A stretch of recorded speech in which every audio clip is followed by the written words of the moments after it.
selamat dari api neraka. Itu maknanya. Maknanya kita menyadari bahwa selama ini kita bertuhan, bahwa selama ini kita beragama hanya pertunggangkan kepahaman hawa nafsu kita sendiri. Kita mengatakan aku telah bertuhan, akan tetapi di dalam dada kita Tuhannya hanyalah dirinya sendiri. Aku percaya dengan wujud Tuhan, tapi hoak. Kenapa? Karena yang wujud di dalam hatinya hanyalah dirinya sendiri. Aku beriman, percaya kepada Tuhan yang menciptakan diriku. Bagaimana mungkin kita yakin dan percaya kepada Tuhan yang menciptakan diriku, sedangkan di dalam hati kita, kitalah sebagai pencipta apapun hal yang kita lakukan. Kita merasa bisa menciptakan pergerakan kita merasa bisa menciptakan duduk kita merasa bisa menciptakan berdiri kita seolah-olah bisa menciptakan ketika kita makan, ketika kita minum, ketika kita sholat, ketika kita bekerja, ketika kita mandi, seolah-olah semuanya itu kita yang menciptakan, kita yang menggerakkan diri kita sendiri. Bagaimana mungkin dikatakan iman, yakin dan percaya dengan adanya Tuhan, sementara di dalam hati kita hanya yakin kepada diri kita sendiri yang ada. Itulah yang dikatakan manusia termasuk saya selama ini hanya berkendara, hanya pertunggangkan hawa nafsunya sendiri untuk melalui kehidupan ini. Ya pasti jatuh terus ke lembah anar, ke lembah neraka. Itulah yang dimaksud api yang ada di dalam dada setiap diri manusia kita. Maka kata Nabi Musa, tinggallah kamu di sini, sesungguhnya aku melihat api, mudah-mudahan aku dapat membawa sedikit nyala api kepadamu, atau aku akan mendapat petunjuk di tempat api itu. Supaya apa? Tinggallah kamu di sini, aku akan meraih api itu, maknanya cahaya nurullah, agar aku dapat mengambil manfaat dari cahaya nurullah itu, dan agar aku bisa menyampaikan kepadamu kabar dari Allah. Itu maknanya. Kalau kita hanya memandang, memahami arti yang tersurat, selamanya kita hanya mendengar dongeng-dongeng saja, seperti nyanyian saja, tanpa kita memahami apa makna surat ini, maksud dari surat dari Allah untuk manusia ini.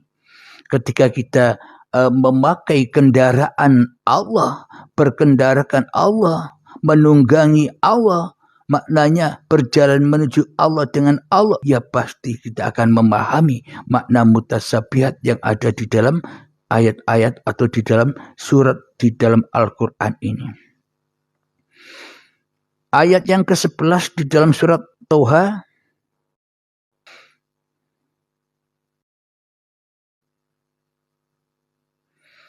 falamma ataha nudiya ya Musa, maka ketika dia mendatangi ke tempat api itu, dia dipanggil, wahai Musa. Inilah cerita hati kita ketika kita mulai memahami, mulai kita rajin belajar kajian-kajian tentang hakikat makrifat dengan bertunggangkan atau dengan berkendara Allah, maknanya dengan kekuasaan Allah, maknanya dengan izin Allah lah manusia dipahamkan jalan-jalan menuju Allah. Maka dipanggillah manusianya, wahai Musa, wahai Halim, wahai Anda semua, siapa nama Anda? Anda dipanggil oleh Tuhan Anda, disadarkan bahwa adanya namaku Abdul Halim, bahwa adanya nama Musa, nama Isa, nama Muhammad, dan adanya nama Anda sekalian, itu semua datangnya dari aku, Allah, Tuhan pencipta dirimu, agar manusianya menyadari. Maka dari itu kenapa saya namakan YouTube Uripe Allah ini dengan Uripe Allah. Channel YouTube saya Uripe Allah. Kenapa? Agar kita sama-sama menyadari bahwa hidup itu hanya milik Allah. Urip kuwi hanya milik Allah. Hayatullah. Dan agar kita rela, ridho melepaskan bahwa hidup ini ya tetap Allah di dalam dada kita. Dan agar kita tidak ingkar kepada Allah, agar kita tidak mengaku-akui bahwa hidup dan badan ini milik manusianya. Bila kita selalu mengaku-akui bahwa hidup dan badan ini milik manusianya, maka kita akan makan buah khuldi terus. Kita akan makan buah terlarang terus. Apapun yang kita lakukan, semuanya terlarang, semuanya haram, semuanya terbakar jadi api anar. Lanjut ayat yang ke-12. Inni ana rabbuka fakhla'naik innaka bil wadil muqaddasi tuwa.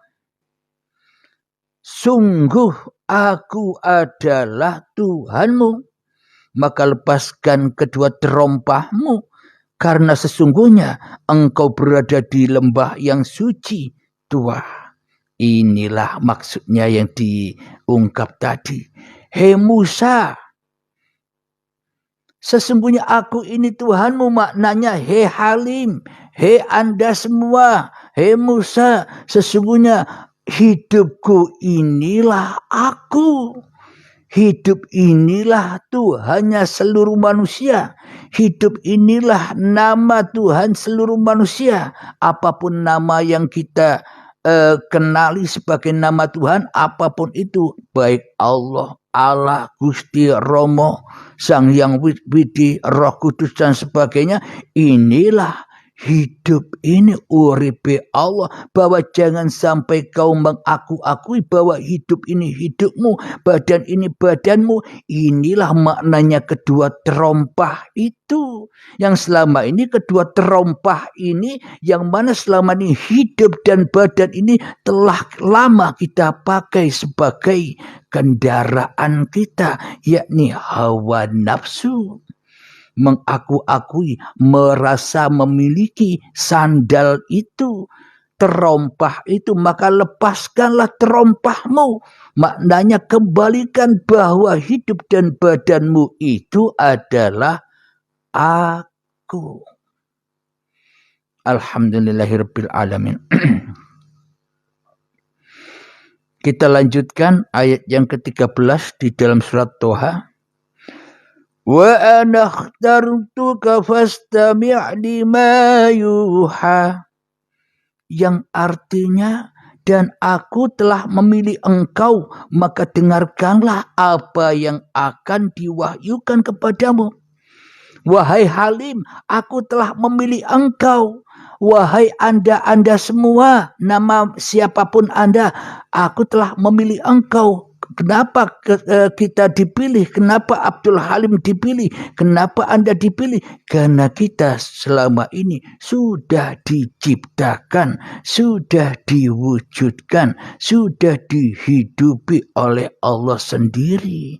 Disadarkan kita oleh Allah. Inilah maknanya kita menuju Allah harus wajib berkendarakan, harus wajib menunggangi Allah. Dengan Allah menuju Allah, bukan dengan Abdul Halim menuju Allah, bukan dengan diri Anda menuju Allah. Ketika Abdul Halim masih kita tunggangi, ketika nama-nama diri Anda yang Anda tunggangi, selamanya akan bertemu setan terus. Tidak paham tentang kajian hakikat makrifat ini, akan tersesat di dalam hatinya untuk memahami Tuhannya.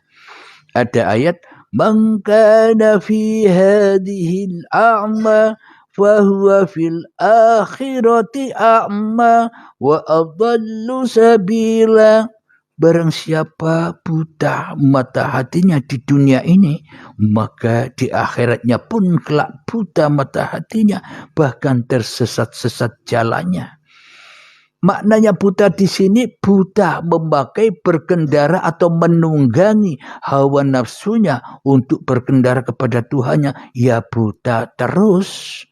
Orang buta kok nuntun orang buta.